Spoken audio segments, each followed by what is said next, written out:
పిల్లల నుంచి పెద్దలు ఇష్టపడే పానీపూరి రెసిపీని అయితే మీతో షేర్ చేసుకోవాలనుకుంటున్నాను. అందుకోసం ముందుగా పచ్చిమిర్చి, పుదీనా, కొత్తిమీర, ఉప్పు వేసి మిక్సీ జార్ అయితే పట్టుకున్నానండి. తర్వాత చింతపండు, నిమ్మకాయ అంత సైజు చింతపండుని అయితే మనం నానబెట్టుకోవాలి. తర్వాత జీలకర్ర, మిరియాలు ఒక సైడ్ మనం మిక్సీకి వేసి పెట్టుకోవాలన్నమాట. తర్వాత వీటిని అన్నిటినీ ఒక బౌల్లోకి మనం తీసుకొని ఒక స్పూన్ జీలకర్ర, మిరియాల పొడిని అయితే యాడ్ చేసుకొని మిక్స్ చేసుకుంటే నిజంగా రోడ్ సైడ్ ఉండే ఆ పానీతో ఏమాత్రం తీసిపోకుండా టేస్ట్ అయితే ఉంటుందండి. ఒక్కసారి మీరు ట్రై చేయండి. ఇంకా బయట పానీపూరి తినడానికి కూడా వెళ్ళరనమాట. ఇంట్లోనే ఈజీగా ప్రిపేర్ చేసుకుంటారు. జస్ట్ 5 మినిట్స్లో అయితే ఇవన్నీ చేసేసుకోవచ్చు అనమాట. సో చూస్తున్నారు కదా, కలర్ఫుల్గా కూడా ఉంది. నీకైతే ఏమాత్రం తగ్గకుండా కాంప్రమైజ్ కాకుండా ఉంటుందండి. దీంట్లో కంపల్సరీగా పుదీనా, కొత్తిమీర అయితే కంపల్సరీ యాడ్ చేయాలి. అప్పుడే మనకి కరెక్ట్ టేస్ట్ అనేది తెలుస్తుంది అనమాట. సో పూరీలోకి స్టఫ్గా వచ్చేసి బఠానీ, ఆలు నేను ఉడకపెట్టుకున్నాను. సో ఇందులో ఉన్న ఎక్సెస్ వాటర్ని నేను పానీలోకి కూడా యాడ్ చేసుకున్నానండి. టేస్ట్ అయితే బాగుంది. తర్వాత వీటన్నింటికి పొట్టు తీసేసి అయితే ఒక పక్క చిదిమేసుకొని టోటల్గా వీటన్నింటినీ ఇందులోకి ఉప్పు, తర్వాత మనకు కావాలనుకుంటే చాట్ మసాలా, కారం ఇవన్నీ యాడ్ చేసుకొని రెడీ చేసుకోవచ్చు అనమాట. సో నేను చాట్ మసాలా అదైతే వేయలేదు, ఎందుకంటే పానీలేక ఆల్రెడీ నేను జీలకర్ర, మిరియాల పౌడర్ యాడ్ చేశాను కాబట్టి నాకు చాలా అనిపించింది. ఒకవేళ మీకు ఇంట్రెస్ట్ ఉంటే మీరు యాడ్ చేసుకోవచ్చు.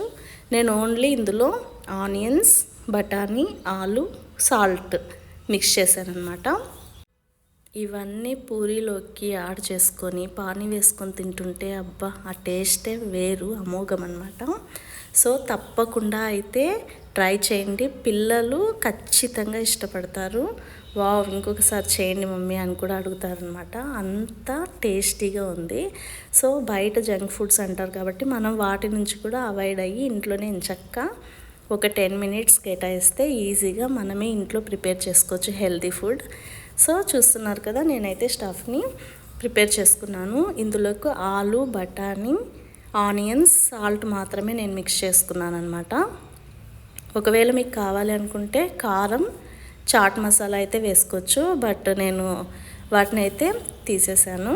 తర్వాత పూరీల కోసం మనం సూపర్ మార్కెట్లో తెచ్చిన వీటిని అయితే నేను వేయించేసుకుంటున్నాను. సో ఎండ్కి అయితే వచ్చేసామన్నమాట. చూస్తున్నారు కదా పూరీలు ఎంత బాగా పొంగుతున్నాయి. సో వీటిలో మనం రెడీ చేసుకున్న స్టఫ్ని అంతా వేసేసుకొని పానీ వేసుకొని తింటే అబ్బా అదరహో కదా. సో అదండి ఇవాళ వీడియో. ఈ వీడియో మీకు నచ్చే ఉంటుంది అనుకుంటున్నాను. సో నచ్చితే ఖచ్చితంగా లైక్ చేయండి, షేర్ చేయండి, సబ్స్క్రైబ్ చేయడం మాత్రం మర్చిపోకండి. Thank you. ఈ వీడియోని పానీపూరి లవర్స్ అందరికీ నేనైతే డెడికేషన్ ఇస్తున్నానండి. సో వారి కోసమే ఈ వీడియో అంకితం చేస్తున్నాను అనమాట. ఎంతో ఇష్టంగా అయితే మా ఇంట్లో వాళ్ళంతా తిని సూపర్ అన్నారు. సో మీరు కూడా తప్పకుండా ట్రై చేయండి. పిల్లల కోసం అయితే కంపల్సరీ ట్రై చేసి వావ్ అనిపించేలా ఉంటుందన్నమాట టేస్ట్. పానీపూరి అంటే ఎవరికి ఇష్టం ఉండదు చెప్పండి. పెద్దలు, పిల్లలు అందరూ ఫిదా అయిపోతారనమాట. సో ఒక్క పానీపూరి, ఐస్ క్రీమ్ విషయంలోనే చిన్నపిల్లలుగా మారిపోతారు ఎవరైనా.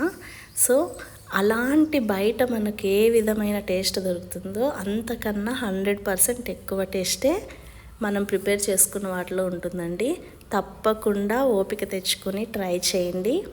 తర్వాత మీరు ట్రై చేసినట్టయితే కమెంట్స్లో పెట్టండి ఎలా వచ్చింది అని. ఓవరాల్గా మన పానీపూరి అయితే రెడీ అయిపోయింది. ఇప్పుడు అన్నీ సర్వ్ చేసుకొని అందులోకి అన్నీ యాడ్ చేసేసుకొని ఎంచక్కా ఆస్వాదిస్తూ తినటమే అనమాట. సో ప్రతి పూరీలోకి ఈ స్టఫ్ని అయితే నింపేసుకుంటున్నాను. తర్వాత పానీని పెట్టుకొని ఎంచక్కా ఆస్వాదించుకుంటూ తింటుంటే ఆ టేస్టే వేరు. సో ఎంతమంది ఫుడ్ని ఆస్వాదించుకుంటూ తింటారండి. సో అలా తింటేనే మన కడుపుకి అంటుద్ది అనమాట. సో నేనైతే ఆస్వాదించుకుంటూ తింటాను. సో మీరు కూడా నాలాగైనా అలా అయితే కమెంట్స్ చేయండి. సో చూస్తున్నారు కదా, పానీ అయితే వేరే లెవెల్ అండి. అసలు సూపర్గా కుదిరింది నాకైతే. తప్పకుండా మీరు ట్రై చేయండి. ఎటువంటి చాట్ మసాలా కూడా నేను యూజ్ చేయలేదు. జస్ట్ జీలకర్ర, మిరియాల పౌడర్ ఒక్కటే నేను 1 స్పూన్ వేసుకున్నాను. అసలు టేస్టే మారిపోయిందనమాట. సో ఇదండి ఇవాళ వీడియో. Thank you.